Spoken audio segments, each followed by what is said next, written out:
왕 앞에서 행한 바울의 변론입니다. 이 변론은 벌써 사도행전에 3번째 기록된 겁니다. 제일 처음에는 9장 1절부터 19절까지 그때는 이 기술한 거죠. 그때 있었던 일을 기술해 놓은 거고, 두 번째 기록은 22장에 나오는데 천부장 앞에서 그 사람들 앞에, 유대인들 앞에서 자기 변정할 때, 변론할 때 그때 똑같은 이야기를 하고, 이번에는 아그리빠, 베스도가 옆에 배석에 있습니다만 아그리빠 법정에서 변론하는 장면입니다. 그런데 이게 3번이나 이렇게 기록이 됐다는 것은 아주 중요한 의미가 있습니다. 바울이 어떤 사람인가를 넘어서 신앙이 뭔가, 우리가 믿고 있는 신앙, 우리가 갖고 있는 기독교 신앙이 무엇인지를 이해하는 데 아주 중요한 단서가 됩니다. 그래서 여러분, 우리 김세윤 교수라고 한국이 낳은 세계적인 학자가 있습니다. 신학자인데 이분의 박사학위 논문이 바로 이 사건을 다루고 있습니다. 다메섹에서 예수님을 만난 바울이 어떻게 변했는가 하는 걸 논문으로 정리를 했습니다. 그런데 이 논문이 중요한 게 아니고, 지금껏 그분의 이 작업은 박사학위를 받았다는 것이 아니라 그분의 신학적 업적은 아직까지도 우리 신학계에, 신학계에 아주 중요한 기준이 되고 있습니다. 우리는 회개가 무엇인지, 구원이 무엇인지, 하나님의 나라가 무엇인지를 이 변론을 통해서 이해할 수가 있습니다. 바울은 3차례의 전도 여행을 통해서 많은 사람을 하나님께 돌아오게 했습니다. 그 중에는 유대인도 있고 헬라인도 있습니다. 귀족들도 있고 노예들도 있습니다. 사람들이 하나님께로 돌아오면서 적잖은 세상의 변화를 함께 경험하게 됩니다. 은 5만이나 되는 마술책이 불에 태워졌습니다. 은 5만이면 은 하나가 하루 임금이라고 보시면 됩니다. 약 한 20만 권 정도 되는 책이 불태워지는 역사가 있었습니다. 아데미 신상 제조 산업이 큰 타격을 입고, 붕괴된지는 잘 모르겠습니다만 어마어마한 타격을 입기도 했습니다. 그 중에서 가장 두드러진 변화는 유대 사회의 위기감입니다. 예루살렘에서 총망받던 바울이 회심한 것도 모자라서 전 세계를 돌아다니면서 유대인들을 개종케 하고 있는 데 대한 적개심이 극에 달했습니다. 그래서 3차 선교 여행을 마치고 예루살렘으로 돌아온 바울을 유대인들이 죽이려고 했습니다. 그러나 당시 총독이었던 벨릭스가 로마 시민권자임을 알고 바울을 구금해 두었습니다. 감옥에다 가두어 두었습니다. 그리고 2년 동안 방치하고 있다가 후임자 베스도에게 인계했습니다. 베스도가 부임한 지 3일 만에 예루살렘에 올라갔더니, 아마 이게 첫 부임차 인사하러 올라간 것 같습니다. 대제사장들과 유력자들이 바울을 다시 고소했습니다. 그러면서 재판을 가이사라에서 하지 말고, 지금 총독 주둔지가 가이사라에 있기 때문에 하지 말고 예루살렘에서 재판을 열게 해달라고 요청을 했습니다. 근데 그 이유는 내려올 때 바울을 그냥 살해해 버리려고 하는 생각이었습니다. 베스도가 사건의 심각성을 알고 바울을 조사해 보았는데 혐의가 없습니다. 오직 하나, 종교적인 문제, 죽은 자가 다시 살아난다 하는 그 문제로 이렇게 사건이 커진 걸 알고 그냥 석방하지도 못한 채 옥에다 방치를 하고 있습니다. 베스도가 골머리를 앓고 있던 중에 예방차 방문한 아그리빠 왕에게, 이 당시 갈릴리 북쪽 지역을 통치하고 있었던 이 왕이죠. 헤롯 대왕의 손자입니다. 그 왕이 방문을 하자 이 사건을 이첩했다 그럴까요? 그 사람한테 떠넘깁니다. 이렇게 해서 아그리빠, 베스도 그리고 지체 높은 사람들이 크게 위험을 갖추고 앉은 재판석에 바울이 서게 됐습니다. 여기까지가 1절까지 배경입니다. 아그리빠 왕 앞에 선 바울이 자신을 이제 변론하기 시작합니다. 바울의 변론 내용은 이러합니다. 2절 3절에 보면은 아그리빠 당신은 유대 풍속과 문제를 잘 아는 분으로 참 다행스럽게 생각한다. 내 사건을 아마 공정하게 처리해 줄 것 같다. 나는 우리 종교의 가장 엄한 파인 바리새인이었다. 그런데 내가 여기서 신문받는 것은 하나님이 우리 조상에게 약속하신 것을 바랬던 것 때문이다. 사실 이는 12지파가 밤낮으로 간절히 하나님을 받들어 섬김으로 얻기를 원했던 것이다. 우리 동족들, 유대인들이 다 바라고 그래서 그런 마음으로 하나님을 섬겼던 내용이다. 그런데 그 약속하신 바가 뭐냐면 메시아로 죽은 자 가운데서 하나님이 다시 살려내신 바로 그분이다. 그렇게 증언을 합니다. 그러면서 9절부터 12절까지 이게 아주 중요한데요. 나도 한때죠. 나도 한때 이 나사렛 예수를 대적하여 많은 일을 행하여야 될 줄로 스스로 생각을 했다. 나도 옛날에는 여기 나를 지금 참소하는 이 사람들과 꼭 같이 예수 그리스도를 대적해야 될 줄로 알고 많은 일을 행해야 될 줄 스스로 생각을 했다. 그래서 어떻게 합니까? 대제사장에게 권한을 받아 많은 성도를 옥에 가두었고 많은 성도를 죽일 때 가표를 던졌고 여러 해당에서 고문을 가해서 모독하는 말, 배신하는 말을 하게 했고 그래도 분이 풀리지 않아서 다메섹까지 쫓아갔었다. 예. 먼저 여러분 이 부분을 한번 잠깐 우리 정리하겠습니다. 9절부터 12절까지인데 다메섹에서 예수를 만나기 이전의 바울의 모습입니다. 바울이 어떻게 했습니까? 사람을 추적하고 옥에 가두고 고문하고 죽이는 것을 여러분 이게 폭력이죠. 폭력 중에 폭력. 여러분 우리가 뭐 독재 시대, 군사 독재 시대에 따라 그러기도 하고 유신 시대를 겪어보기도 하고 또 우리가 민주화되기 전에는 참 험악한 정치 상황이었는데 그때도 이렇게 한 개인이 이 난폭하게 악독하게 이런 짓을 한 사람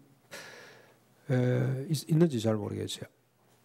이 바울이 이게 만약에 이게 이 상태로 계속 갔더라면 아마 유대의 최도의 지도자가 되고 어마어마한 이 폭력을 행할 수 있었겠구나 그런 생각이 듭니다. 아무튼 사람을 추적하고 옥에 가두고 고문을 해서 예수를 저주하게 만들고 그리고 심지어 죽이는데 가표를 던졌던 사람이 바울입니다.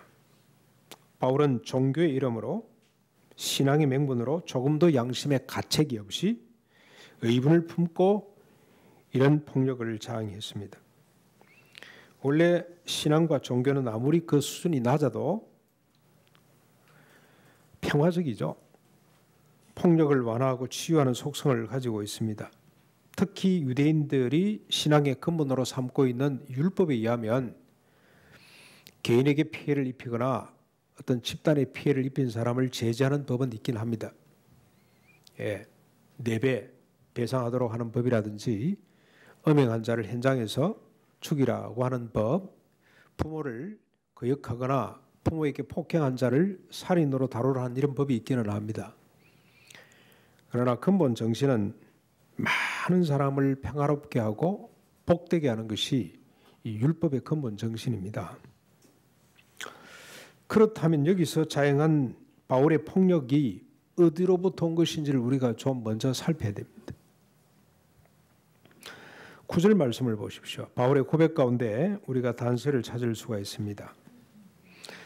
바울이 뭐라고 고백을 합니까? 나도 한때 이 나사렛 예수를 대적하여 많은 일을 행하여야 할 줄 스스로 생각을 했다. 나사렛 예수에 관한 소문을 듣고 스스로 판단하는 겁니다. 그렇죠? 그래서 예수와 그를 추종하는 사람들을 향해 이런 폭행이 나왔다는 겁니다. 이렇게 하면 안 되죠. 바울이 예수 그리스도에 관련된 소문을 들었을 때 자기 스스로 생각할 게 아니고 성경에 비춰서 생각을 해야 돼요.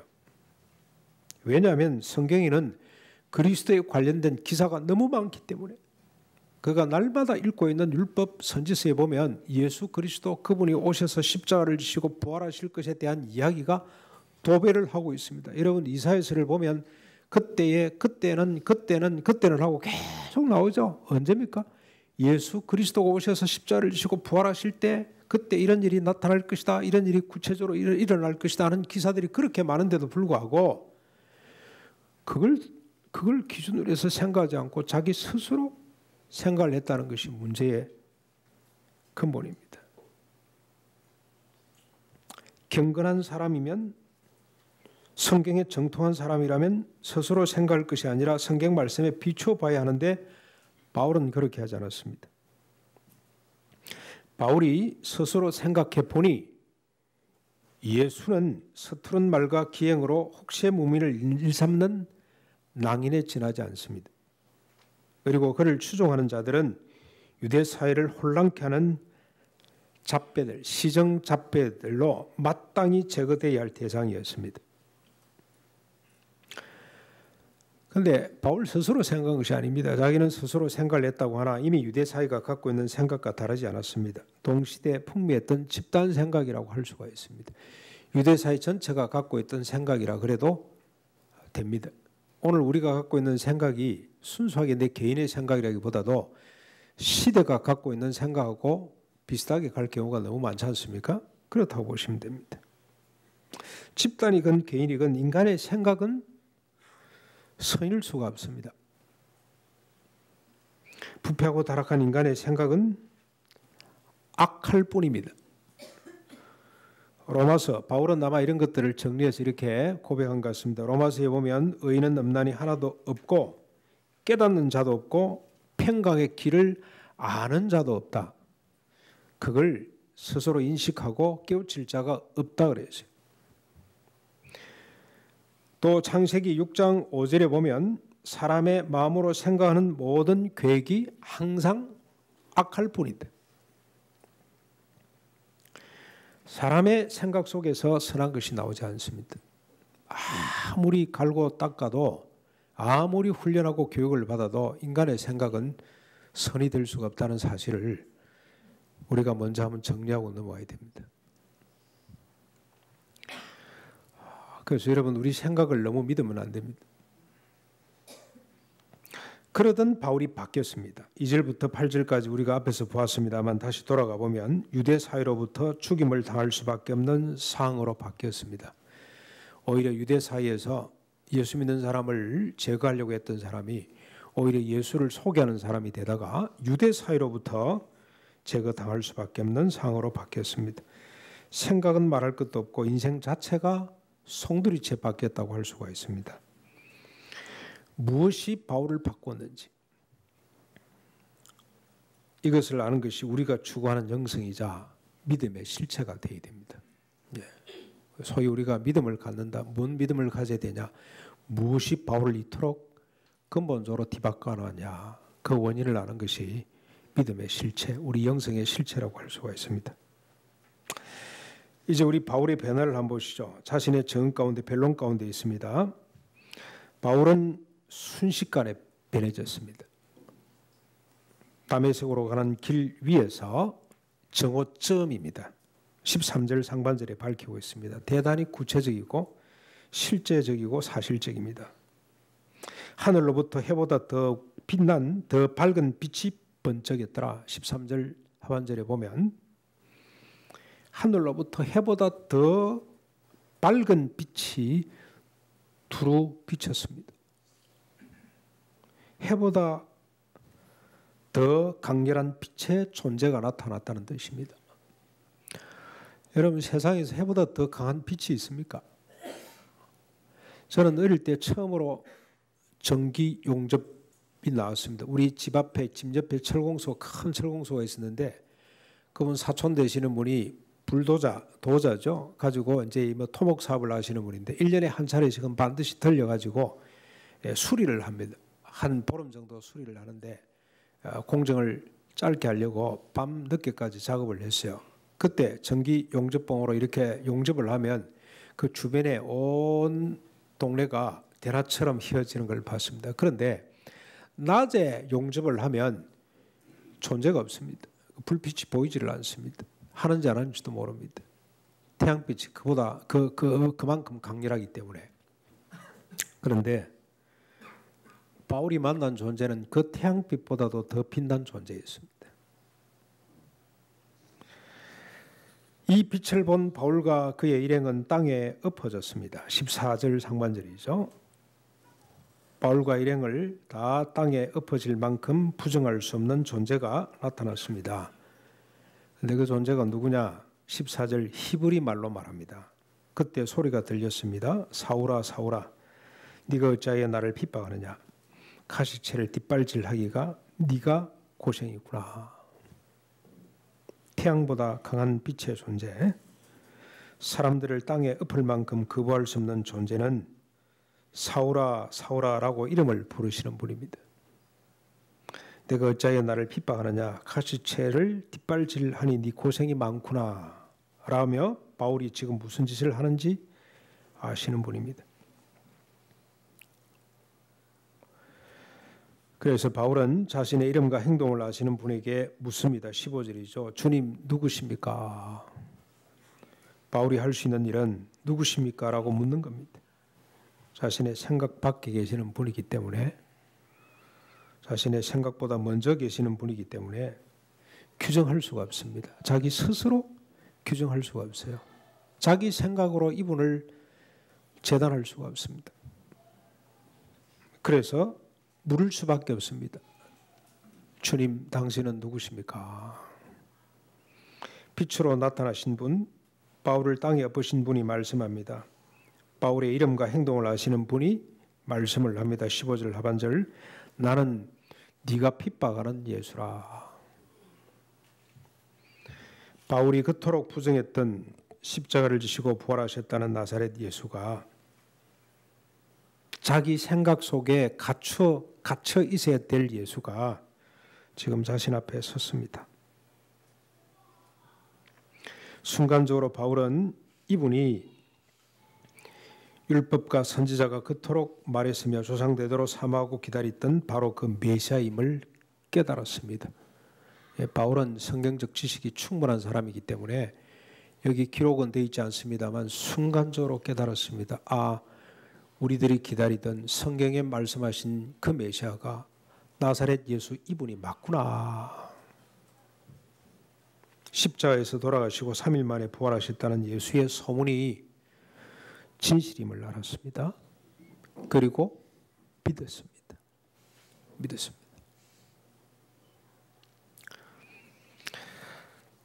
자신 앞에 서신 분이 예수라는 사실을 깨달은 바울은 순간 이 예수를 위해 자신이 무엇을 해야 할지가 궁금했습니다. 자신이 뭔가를 해야 된다고 아마 생각한 것 같습니다. 거기에 익숙해 있기 때문에 자기가 뭔가를 해야 되는 것처럼, 예수를 대적하기 위해서 많은 일을 행했던 것처럼 예수를 위해서 뭔가를 해야 되는지 물었습니다. 주님 무엇을 하리까? 이렇게 묻는 바울에게 주님이 말씀을 하십니다. 16절 17절 같이 한번 보실까요? 16절 17절 같이 읽겠습니다. 시작. 일어나 너의 발로 서라. 내가 네게 나타날 것은 곧 네가 나를 본 일과 장차 내가 네게 나타날 일에 너로 종과 증인으로 삼으려 함이니 이스라엘과 이방인들에게서 내가 너를 구원하여 그들에게 보낸다. 바울이 할 일은 주님이 바울에게 나타내신 것, 곧 바울이 지금까지 주님을 본 일, 그리고 장차 주님이 바울에게 나타날 일, 이 일에 대해서 종이 되는 것, 증인이 되는 것이 바울이 할 일입니다. 넓게 말하면 자기 생각, 자기 뜻이 아니라 주님의 생각, 주님의 뜻을 위해서 사는 것을 말합니다. 주님에 의해 부름을 받고 구원을 받고 주님에 의해 보냄을 받는 삶이죠.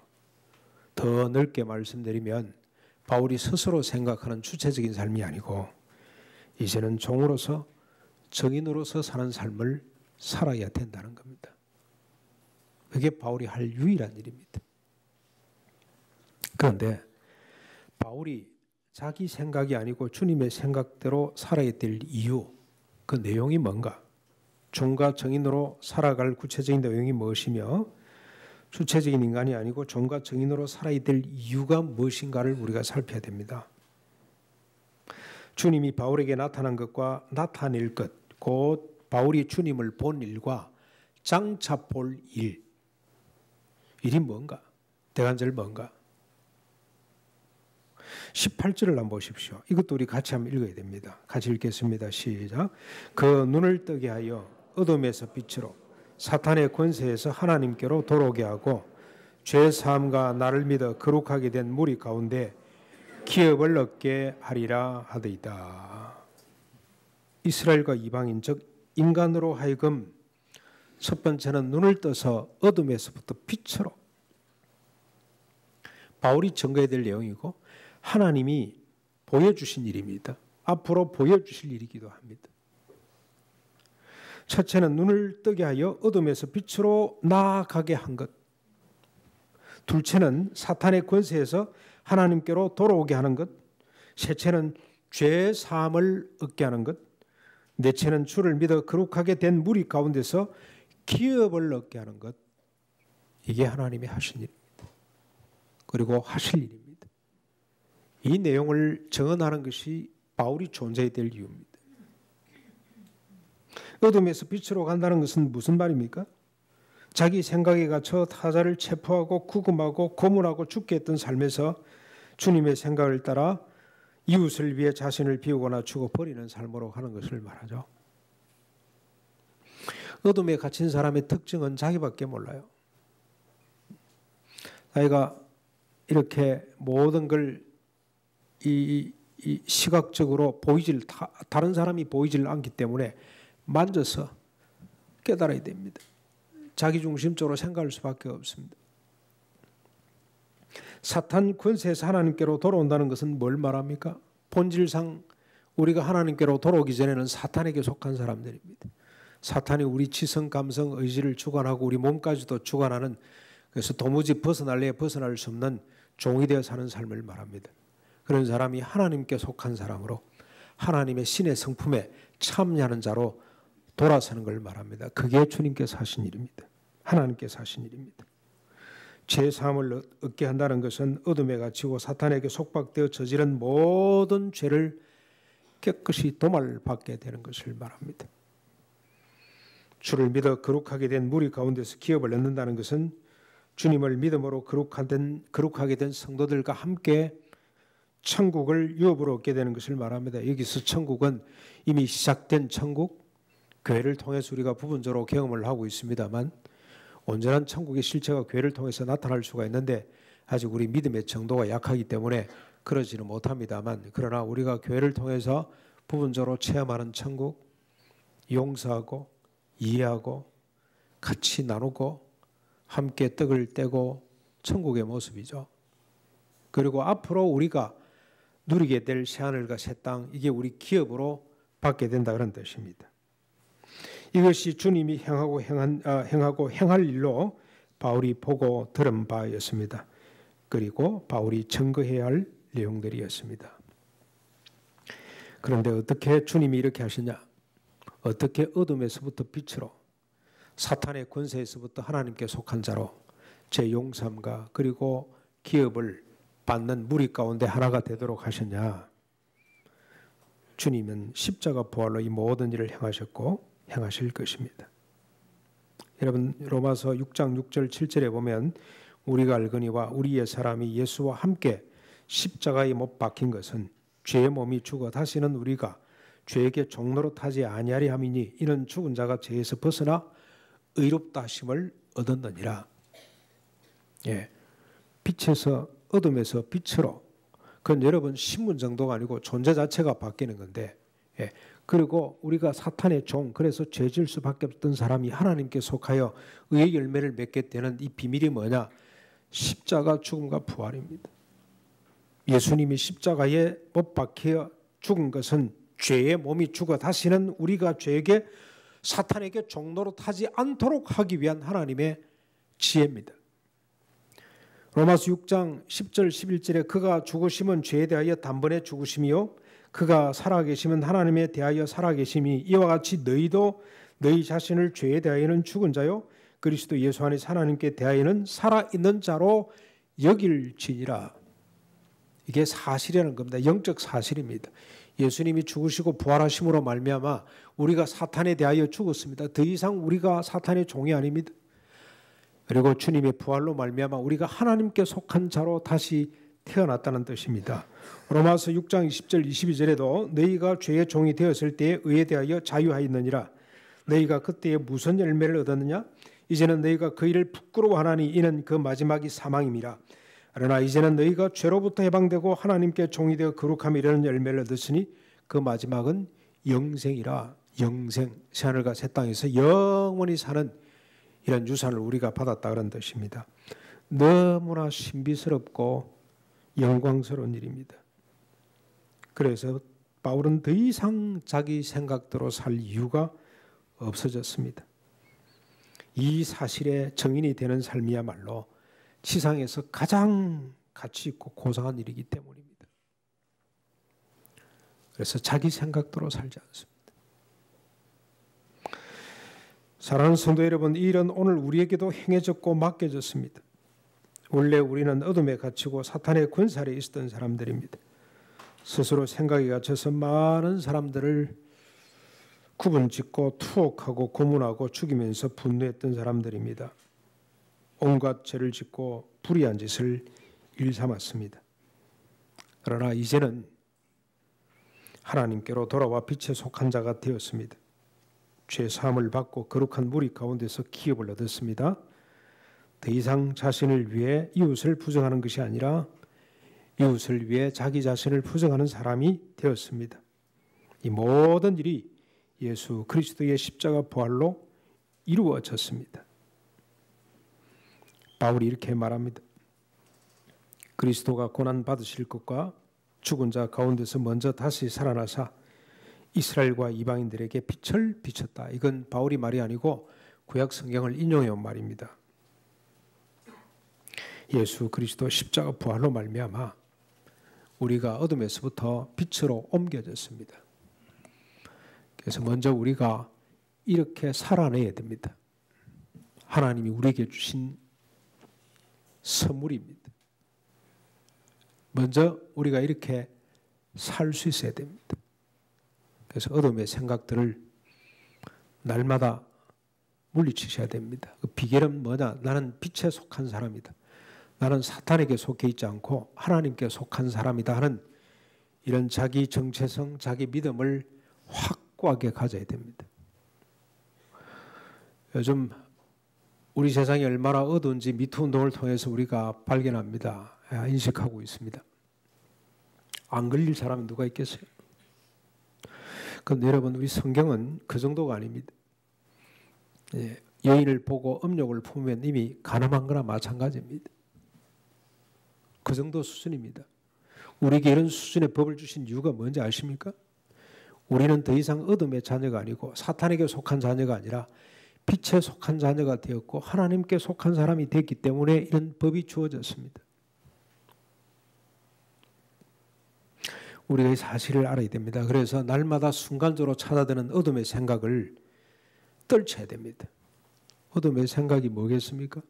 엄란한 생각? 시기 질투심? 미투 운동 그런 건 난 하는지 모르겠어요. 나는 저 사람 미워했습니다. 이런 거 좀. 그리고 교만. 그리고 밑도 끝도 없는 두려움. 욕심. 여러분, 그리고 사탄이 실제로 존재하잖아요. 그렇죠? 사탄이 계속해서 우리 속에 의해 말씀들을 빼앗아가고, 여러분 네 가지 밭 비유를 보시면 됩니다. 길가밭, 돌짝밭, 가시떨기밭, 그런 상황이 벌어집니다. 가시떨기밭은 여러분 잘 아시죠? 그게 뭡니까? 가시가 생에 대한 염려와 재리에 대한 욕심. 오늘 세상은 이 두 가지로 작동되는 것 같아요. 우리 자본주의 사회가 욕심, 저 강남 아파트 하나 사면 1년 만에 2억이 올라가는데 3억이 가는데 어떻게 저걸 좀 매입하지? 야, 나는 앞으로 노후 어떻게 사나 하는 막연한 밑도 끝도 없는 두려움. 그래서 많은 사람들이 생애 인간답게 살기 위해서 뭘 돈을 벌어야 된다고. 그런데 여러분, 인간답게 사는 게 뭔지를 생각을 해야 돼요. 세상 사람들이 말하는 인간답게 사는 법이 있어요. 인간답게 살기 위해서 돈이 필요하다. 그 논리가 있습니다. 그 생각이 있습니다. 그러나 우리는 세상에 속한 사람들이 아니고 어둠에 속한 사람이 아니라 빛에 속한 사람으로, 여러분, 빛에 속한 사람답게 사는 비결이 뭔지를 살펴야 된다니까요. 우리 생각대로 살면 안 돼요. 하나님의 말씀대로, 하나님은 어떻게 말씀하는지를 가지고 살펴야 돼요. 인간답게 사는 돈이 얼마나 있으면 됩니까? 간단합니다. 일용할 양식입니다. 일용할 양식. 너무 분명합니다. 그리고 우리가 어둠에서부터 빛으로 옮겨나는 사실을 선포해야 됩니다. 예수 그리스도를 믿으면 사탄의 종살이하는 데서부터, 권세부터 하나님의 자녀가 된다. 제 용서를 받을 수가 있다. 어떤 죄라도 주님께서 용서해 주신다. 그리고 천국을 기업으로 받을 수 있다는 사실을 계속해서 드러내야 됩니다. 선포해야 됩니다. 그런데 여러분, 이렇게 이야기한다고 믿을 수 있겠습니까? 바울이 이번 항해는 위험하니 떠나서는 안 됩니다 라고 미항에서 이야기를 했는데, 백부장이 누구 이야기를 듣습니까? 선장과 선원들의 말을 듣고 추랑합니다. 추랑. 목사가 아무리 이렇게 이야기를 해도, 우리 박 집사님, 박조한 주사님이 공정거래위원회에 계신, 지금 이제 은퇴하실 때 다 됐는데, 우리 둘의 모임 가가지고 제가 일용할 양식으로 만족해 사십시오. 그러면 박 집사님이 저 말을 잘 듣겠습니까? 공정거래위원장 김상조 위원장이 말을 더 잘 듣죠. 그분은 전문가이기 때문에. 안 들었어요. 오늘 우리가 예수 믿으면 어둠에서부터 빛으로 갈 수가 있습니다. 우리는 빛에 속한 사람으로 날마다 어둠의 권세를 빛으로 물리칠 수가 있습니다. 이런 이야기를 하면 사람들이 뭐라고 그럴까요? 바울이 이런 이야기를 했습니다. 그랬더니 사람들의 반응이 어쩐지 여러분 보셨죠? 사람들의 반응이 어떻습니까? 베스도가 큰 소리로 외칩니다. 바울아, 네가 미쳤도다. 내 많은 학문이 너를 미치게 했구나. 베스도 반응입니다. 저 친구가 미쳤구나. 공부를 많이 한다고 하더니 저 미쳐버렸구나. 아그리빠는 어떻게 말합니까? 어떻게 반응을 보입니까? 네가 작은 말로 나를 권하여 그리스도인이 되게 하려는구나. 이 작은 말은 얄팍한 말입니다. 가벼운 말입니다. 가벼운 말. 논리도 맞지 않은 얄팍한 말로 나를 예수생이 만들려고 하는구나. 그런 반응을 보였어요. 유대인들 반응은 어땠습니까? 여러분, 24장 5절에 유대인들이 바울을 뭐라 그럽니까? 연병이다, 연병. 천하를 어지럽게 한다고 반응을 했습니다. 말이나 되나? 니나 그렇게 믿어라. 연병할 사람아, 미친 사람아. 그런 가벼운, 그런 시시한 말로, 그런 논리에 맞지 않는 말로 나를 설득했는가? 이런 반응을 보입니다. 그러나 바울은 실망하지 않습니다. 왜냐? 바울의 말과 존재는 유라굴로 강풍 속에서 찬란히 빛났기 때문입니다. 여러분, 27장 1절로 44절에 보면은 바울의 말을 듣지 않고 출항을 했다가 유라굴로 강풍을 만났습니다. 14일 동안 아무것도 먹지 못하고 모든 배 물건 다 그 물건 팔아서 한 미천 장만하려고 했던 사람들이 다 바다에 던져버리고 그냥 바람 부는 대로 물결 치는 대로 끌려가고 있습니다. 절망 가운데 음식도 먹지 못했습니다. 그때 바울이 일어서서 뭐라고 이야기를 합니까? 내가 너희를 권하노니 이제는 안심하라. 너희 중 아무도 생명에는 아무런 손상이 없겠고 오직 몇뿐이리라. 내가 속한 자 곧 내가 섬기는 하나님의 사자가 어젯밤에 내 곁에 서서 말하되 바울아 두려워하지 말라. 내가 가이사 앞에 서야겠고 또 하나님께서 너와 함께 항해하는 자를 다 네게 주셨다 하였으되 그러므로 여러분이 안심하라. 나는 내게 말씀하신 그대로 되리라. 하나님을 믿노라.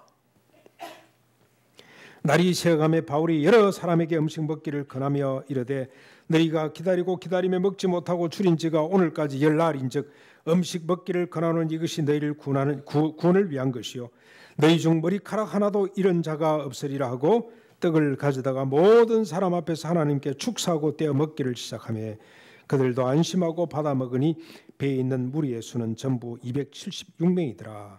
마침내 사람들이 다 상륙하여 구조되니라.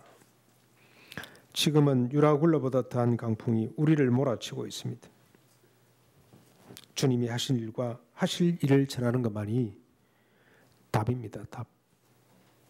여가부에서는 미투 운동을 줄여보겠다고 특별 법을 제정을 하고 야단입니다. 그런다고 없어지겠습니까?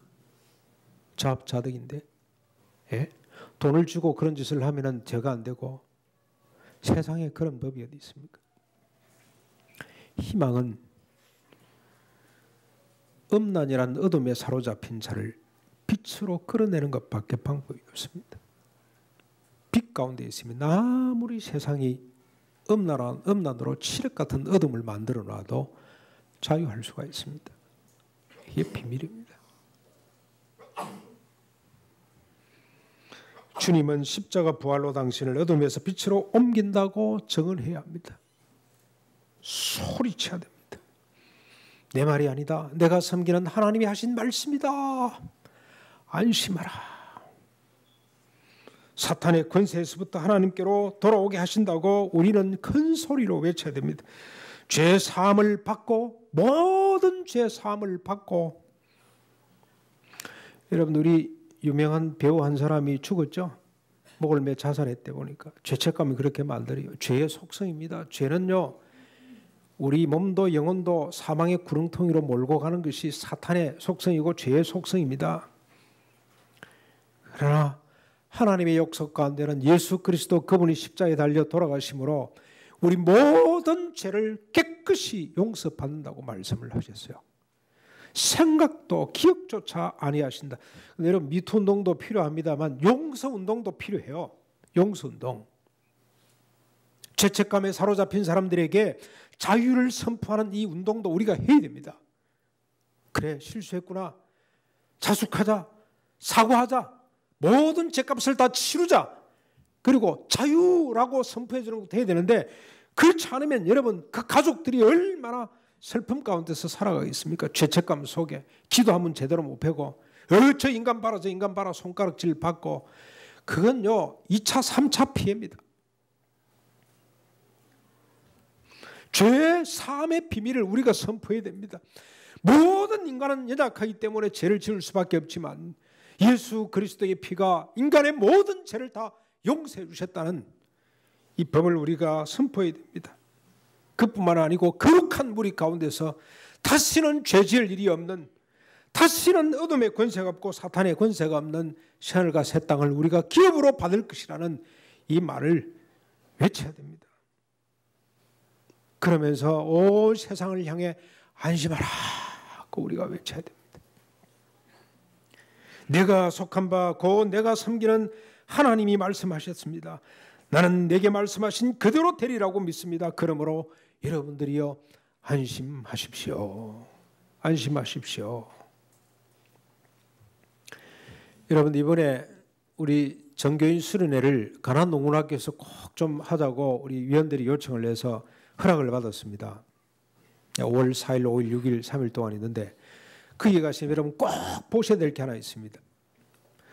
김용기 장로님이 하루에 3시간 내지 4시간씩 기도했던 집이 하나 있습니다. 제일 꼭대기에 있습니다. 연세가 많으신 분들도 아무리 힘들어도 그 꼭대기 한번 올라갔다 오셔야 됩니다. 이 길을 잘 닦아놨기 때문에. 그 기도실 방문 앞에 뭐라고 적혀있냐면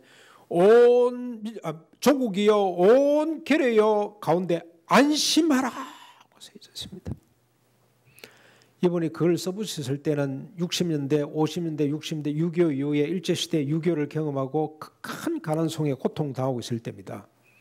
그때 이번은 하나님 말씀대로 살면 우리가 복받을 수 있습니다 라고 갖다 써붙인 겁니다. 온 계례여 안심하라.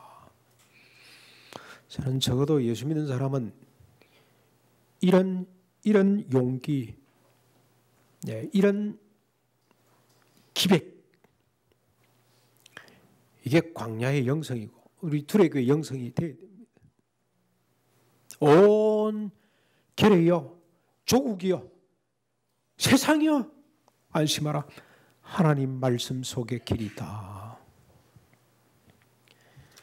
예수 그리스도로 말미암아 어둠에서 빛으로, 사탄의 권세에서부터 하나님께 속한 사람으로 죄용서함받고 거룩한 무리 가운데 영원한 생명을 기업으로 받는 우리 모두가 될 수 있기를 바라고, 일에 정의되는 삶을 한 주간도 살아내시기를 주님의 이름으로 축원합니다. 우리 말씀을 생각하면서 516장 찬송하겠습니다.